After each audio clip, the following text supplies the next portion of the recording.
In this episode, I ruin an okay paint job, and I do an obscene amount of sanding. Welcome back to my 1996 GMC Sonoma Minitruck build. In the last episode, we put the front suspension back on, and we started cleaning out the interior.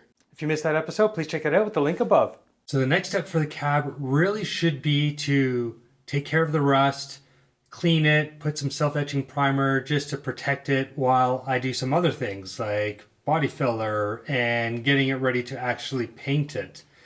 But there's one step that I've been procrastinating about, and that's getting this under dash mount back on. And this mount goes where these two holes are, which then, if you go to the other side, is where I've recently painted on the firewall, more in the wheel well. I think I didn't do that originally because that part was black, and I thought it'd be really easy to do it at a later time and just put some more black on it, but I ended up putting color on it. So I really don't want to do this, but I have to do it because there's holes. I need to cover them up, and the best way to cover them up is what was there before. So this is how I'm going to address it. I'm going to weld these holes up from the inside, and on the outside I have some flat pieces of copper that I will put there just because I know when I weld it, it won't weld to the copper, and I can minimize any sparks that are going out. Now, I will have to grind off the paint and eventually work it on the back side, but I want to minimize as much grinding dust, welding sparks from hitting any of the rest of the firewall.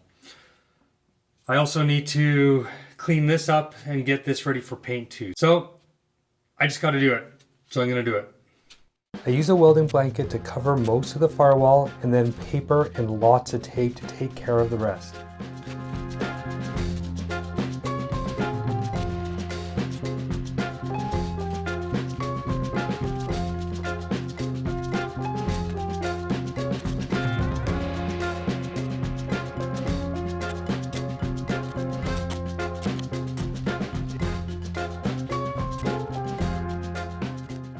So my plan here is using this flat piece of copper and a gloved hand. I'm going to hold it up here while I go on to the other side and start to weld up the holes. I hope it works, and I hope I don't burn my fingers. It's really thin, so it might melt it. While holding the copper piece, I start to weld up the hole. I switch to a thicker piece of copper and continue. I do let the metal cool down in between welds, but I don't want to bore you with that. Once most of it is welded, I start to grind the welds, but all you see is my head. I weld up some more and grind some more until the bracket sits flush. Well, I'm almost ready to weld this back in, and you can see it's being held in place with some drill bits. I had originally drilled out some holes before I actually cut out the spot welds. My original thought is I'd get some Clecos to hold it when I want to bring it back, but I don't have any now, and it'll probably take a few days to get it, and I just want to get this done. Well, the drill bits will help locate the bracket. I just need to put some pressure while I'm welding it back onto the firewall. But before that, I need to clean up the backside of the bracket, put some weld-through primer on that, as well as the firewall on the inside here. There's a little bit of rust on the backside and a little bit of a burr, so I'm going to hit it with some 80 grit and then put on some of the weld-through primer.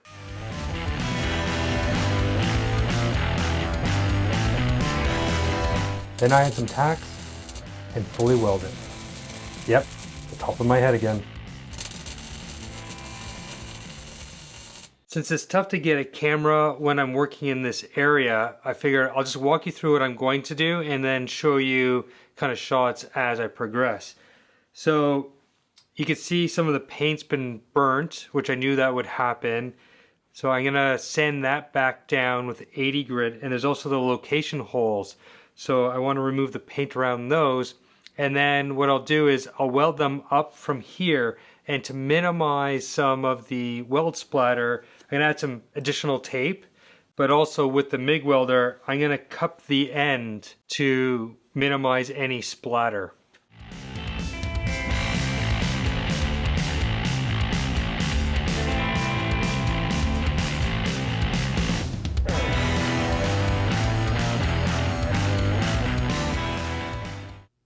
So I'm so relieved I got that bracket back on. I still need to bodywork it and paint it, but I'll do that when I'm doing the inside of the cab.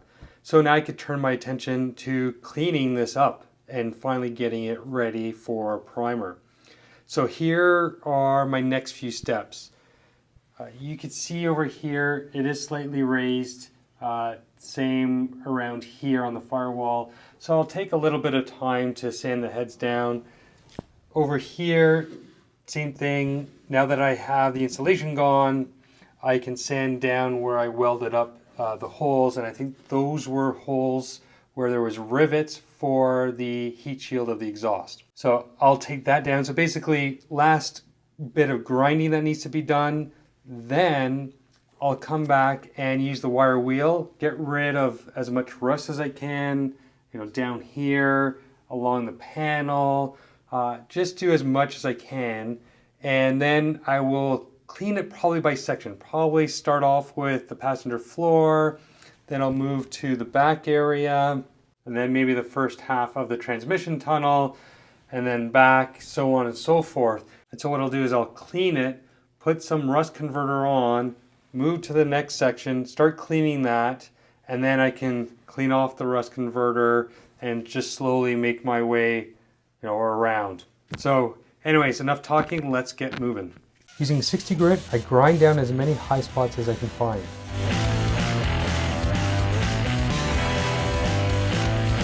Then I use a wire brush on the angle grinder.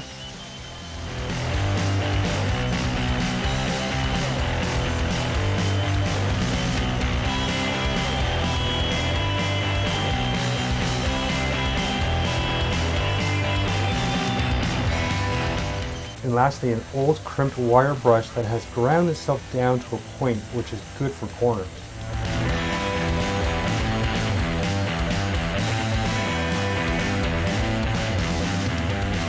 I'm going to take a slightly different approach. Before I thought I was going to break things up into like 5 or 6 sections. I'm just going to do 3. I'm going to do the passenger side, make sure that's all clean, dry, start to rust treat it, clean that out, then I'll do the transmission tunnel, same thing, and then go on and finish with the driver's side. So I got my brush, I got the degreaser, let's get started. If you've watched some of my other videos, you'll be familiar with my cleaning steps. Some degreaser with the drill brush,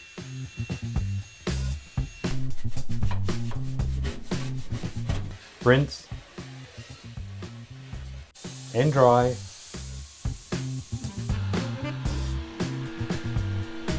then add some rust converter, which I also added to some areas that I missed with the wire brush, and it turned out pretty good. Rinse and dry,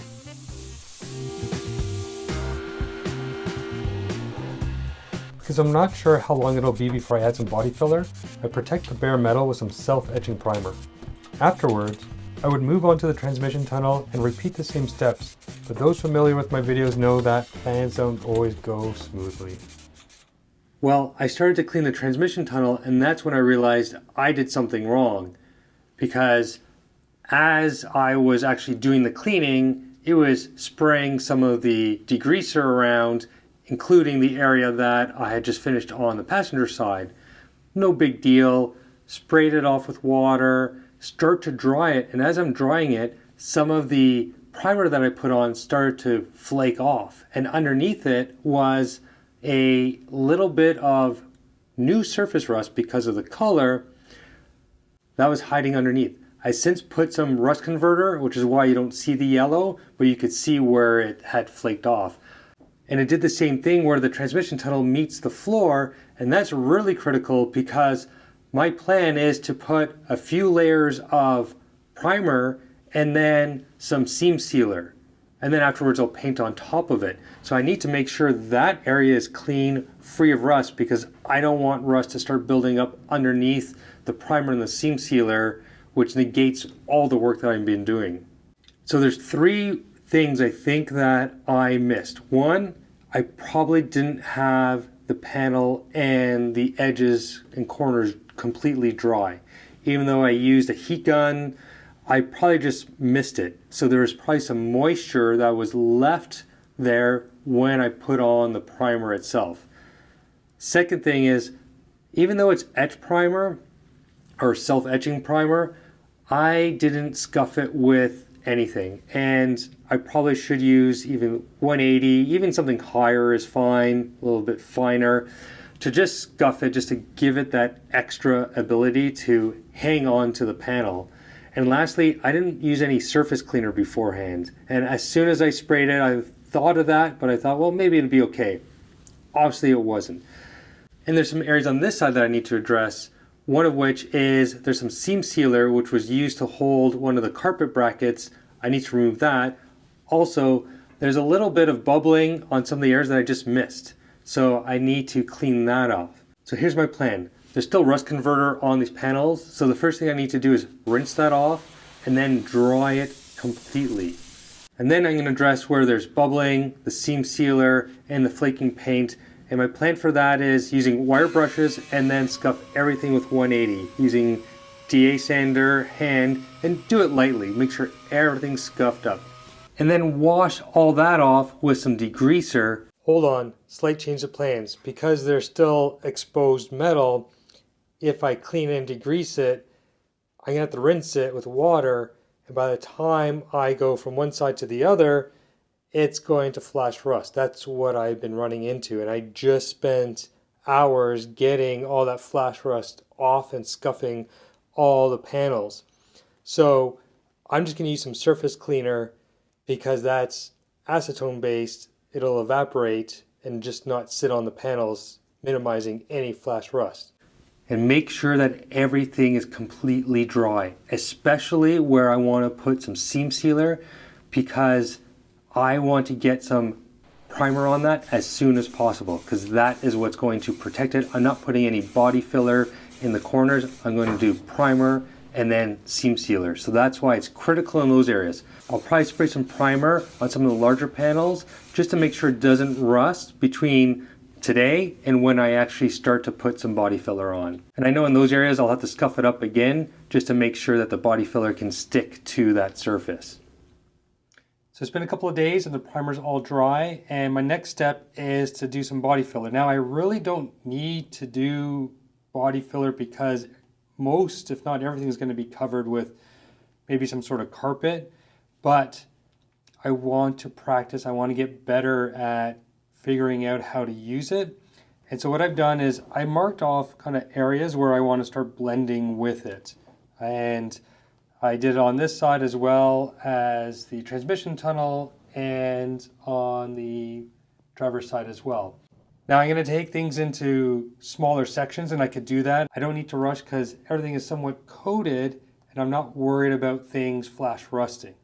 So I'll just take things slowly, section by section. Anyway, I'm going to mix up some filler with the activator or hardener, whatever it's called, and get started. Actually, no. First, I'm going to sand this down with some 150 or 180, and then I'll mix up the filler. So I'm just using some light pressure. I continue to sand all the areas I'm going to add body filler to. After I finish sanding, I wipe it with a shop towel. I'm not worried about scratching since I'm going to be putting body filler and more primer and paint. And clean it with some surface cleaner.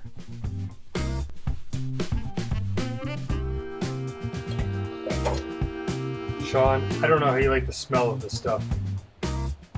This is my second time using this stuff, so I'm far from being a pro at it.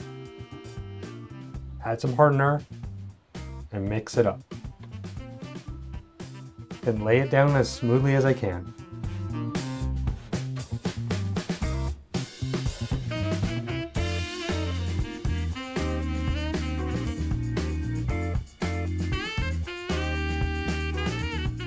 I let it dry, then it's time for a lot of sanding. Time does go by fast doing this, and it is almost therapeutic. I start with 80 to shape it down and then move to 150 grit, and periodically use the vacuum to remove the dust. Off camera, I added a second layer of filler, sanded that down with 180 and 220 grit, then I start to repeat those steps for the next section. So this is where I'm at. I finished up the passenger side all the way up into the corner over here, which looks way better than it did before. Again, not perfect, but after putting some primer back on, it will look a lot better. And again, I'm doing this mainly to get familiar with body filler. The first time I ever did it was on the firewall, which I showed you in a few videos ago. So it's really just to get me used to it.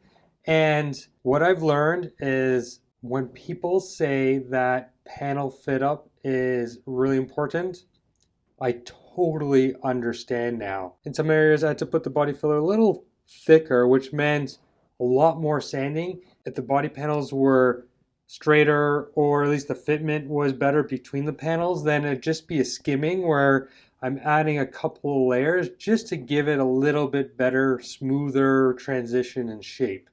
Again, like I just said, this is definitely unnecessary. I'm just doing it to learn. So I've started on the transmission tunnel. You can see it's a little thick here, so a bit of sanding, but again, fit up wasn't the best.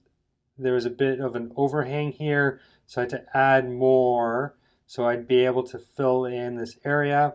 And I just started on the other side of the transmission tunnel, and I still have the driver's side to do.